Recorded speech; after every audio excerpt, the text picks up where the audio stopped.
Halo semuanya, kembali lagi dengan saya Sandi Maksum di channel Al Maksum. Kali ini saya akan membagi tentang soal-soal tes PPK guru IPA bagi guru honorer yang sedang melamar atau melakukan mendaftar dalam PPK pendidikan IPA. Mari kita lihat soal-soal yang sudah kami siapkan untuk membantu para guru-guru honorer. Oke, sebelumnya jangan lupa like, subscribe, dan juga komen di kolom komentar jika ada saran-saran yang membantu kami agar kami selalu bersemangat dalam membuat video-video tentang pembelajaran, sejarah, dan lain sebagainya. Oke, jangan lama-lama, kita lihat dulu seperti apa soal-soalnya. Oke, seperti yang tadi saya jelaskan, kali ini saya akan membagi soal IPA SMP maupun SMA untuk guru-guru honorer yang sedang melamar PPK. Ini kita mulai paket 1 sesuai modul yang saya dapatkan kemarin. Sebelumnya kita melihat dulu tentang PPK. Apa itu PPK? PPK ialah pegawai pemerintah dengan perjanjian kerja yang disingkat menjadi PPK. Adapun landasan hukum PPK, salah satunya adalah Peraturan Pemerintah Republik Indonesia Nomor 49 Tahun 2018 tentang manajemen PPK. Dan Peraturan Presiden Republik Indonesia Nomor 98 Tahun 2020 tentang gaji dan tunjangan PPK. Dan yang terakhir, Peraturan Menteri Pemberdayaan Aparatur Negara dan Reformasi Birokrasi Nomor 28 Tahun 2021. Oke, kita lihat soalnya. Mungkin lama kalau mendengarkan terus. Soalnya ini soal PPK dengan kode 1.5. Pak Amir sedang merancang pembelajaran pada KD menyelidiki pengaruh gaya terhadap gerak benda. Kegiatan pembelajaran direncanakan menggunakan pendekatan saintifik dan metode eksperimen. Berikut ini yang paling tepat sebagai apresiasi adalah titik-titik. A. Siswa diminta untuk membaca bahan ajar materi tentang pengaruh gaya terhadap gerak benda pada berbagai literatur. B. Menjelaskan pengaruh gaya terhadap gerak benda di depan kelas termasuk materi pembelajaran agar siswa menjadi tahu materi sebelum melakukan kegiatan eksperimen. Dan C. Mengorientasikan siswa tentang gaya dalam kehidupan sehari-hari, kemudian melakukan tanya jawab atau curah pendapat tentang pengalaman siswa dalam kehidupan sehari-hari yang relevan. Dan D. Menjelaskan prosedur eksperimen untuk menyelidiki pengaruh gaya terhadap gerak benda di sekitar. E. Mendemonstrasikan hasil-hasil kerja gaya terhadap gerak benda di depan kelas, kemudian mencontohkan cara melakukan penyelidikan. Ataupun jawabannya ialah C. Jika soalnya Pak Amir sedang merancang pembelajaran pada KD menyelidiki pengaruh gaya terhadap gerak benda, kegiatan pembelajaran direncanakan menggunakan pendekatan saintifik dan metode eksperimen. Berikut ini yang paling tepat sebagai apresiasi adalah mengorientasikan siswa tentang gaya dalam kehidupan sehari-hari, kemudian melakukan tanya jawab atau curah pendapat tentang pengalaman siswa dalam kehidupan sehari-hari yang relevan. Soal yang kedua, 2.9. Bu Nina melakukan pembelajaran dengan tujuan agar siswa dapat melakukan pengukuran kuat arus listrik pada rangkaian. Bu Nina memulai dengan mengkondisikan siswa untuk belajar, memotivasi, dan menyampaikan tujuan. Kemudian Bu Nina mendemonstrasikan cara mengukur kuat arus listrik pada suatu rangkaian. Langkah Bu Nina selanjutnya yang paling tepat adalah A. Bertanya jawab tentang cara mengukur kuat arus listrik. B. Meminta siswa untuk menerapkan cara mengukur arus listrik pada berbagai rangkaian listrik. C. Bertanya jawab tentang pengertian arus listrik, kuat arus listrik, dan cara pengukurannya. D. Memancing rasa ingin tahu siswa tentang cara pengukuran arus listrik di rumah. Dan E. Meminta siswa untuk menurunkan pengukuran arus listrik pada listrik seperti demonstrasi bunga. Jawabannya adalah E.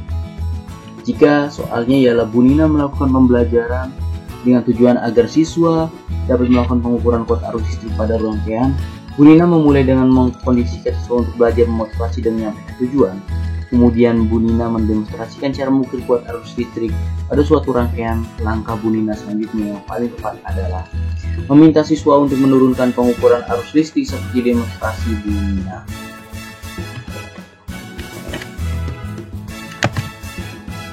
Oke, info dulu. Ini ialah info-info yang masih tertera dalam modul belajar PPK Pendidikan IPA. Infonya yang pertama, tahu tidak sih ramalan GIEC bahwa kenaikan permukaan laut akan mencapai 20 hingga 90 cm selama abad ke-21. Wow, luar biasa ya. Nah, kalian juga tahu tidak kalau lipat kota yang akrab dengan lingkungan dapat mengapung dari Monaco di Eropa hingga ke daerah bagian atol Polansia.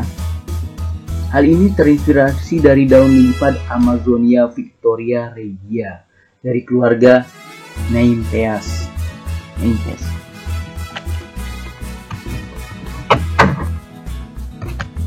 Oke, sekarang soal yang ketiga dalam pembelajaran PPK. Kodenya 3.11. Perhatikan indikator berikut. Menganalisis gejala Archimedes. Materi ajar yang sesuai dengan indikator tersebut adalah A. Daya apung, B. Tekanan dasar air, C. Udara ada di mana-mana, D. Kenaikan air pada celah sempit, dan D. Dongkrak hidrolik. Jawabannya adalah A. Jika soalnya perhatikan indikator berikut. Menganalisis gejala Archimedes. Materi ajar yang sesuai dengan indikator tersebut adalah daya apung. Soal yang keempat dengan kode 4.13. Letusan gunung berapi dapat menimbulkan bencana alam bagi ekosistem di sekitarnya. Karena selain menghasilkan lelehan lava, awan panas juga dapat menimbulkan tsunami. Seperti pada terjadi pada letusan gunung Anak Krakatau di Kepulauan Seribu. Langkah berikut yang paling tepat dilakukan untuk menghindari bencana tersebut adalah A. Menjauhi daerah pantai dan bergerak ke daerah yang lebih tinggi. B. Menjauhi gedung-gedung dan pusat perbelanjaan. C. Menjauhi daerah sekitar lereng Gunung Krakatau. D. Bersembunyi dalam gua-gua atau bunker di sekitar. E. Membangun di sekitar pantai yang berhadapan dengan anak Gunung Krakatau. Jawabannya adalah A. Jika soalnya letusan gunung berapi dapat menimbulkan bencana alam bagi ekosistem di sekitarnya karena selain menghasilkan lelehan lava, awan panas juga dapat menimbulkan tsunami seperti pada terjadi pada letusan gunung Anak Krakatau di Kepulauan Seribu. Langkah berikut yang paling tepat dilakukan untuk menghindari bencana tersebut adalah A. Menjauh dari pantai dan bergerak ke daerah yang lebih tinggi. Info dulu. Ada info lagi nih, info dulu ya. Infonya tahapan membuat produk daur ulang. Ini masih berkaitan dengan modul yang didapatkan tentang pembelajaran PPK. Oke. Tahapan membuat produk daur ulang yang pertama ialah membuat produk apa terkait limbah yang ada di sekolah. Sebelum produk yang akan dibuat, siswa perlu mengidentifikasi limbah yang ada di sekolah. Yang kedua, merancang rencana proyek. Yang ketiga, menyusun jadwal membuat proyek. Yang keempat, memonitori kemajuan proyek. Yang kelima, menguji proses dan hasil belajar. Dan yang terakhir, mengevaluasi pengalaman membuat proyek. Itu ialah tahapan membuat produk daur ulang yang ada di sekitar sekolah. Lanjut. Ya, soal yang kelima, 5.18 kodenya. Di antara zat-zat berikut yang dapat menimbulkan halusinasi, penurunan fungsi seksual, dan menimbulkan kematian adalah A. Marihuana, B. Formalin, C. Metanil yellow, D. Kunyit, dan E. Asam cuka.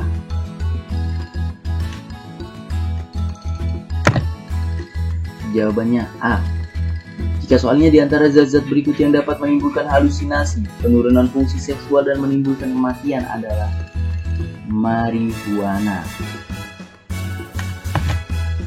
Oke, terima kasih semuanya telah menonton video kami dalam belajar PPK Pendidikan IPA. Semoga kita semua guru-guru honor dengan pembelajaran yang sesingkat ini, dan nanti kita juga akan membuat pembelajaran lainnya untuk para guru honor yang sedang melakukan PPK terutama pendidikan IPA.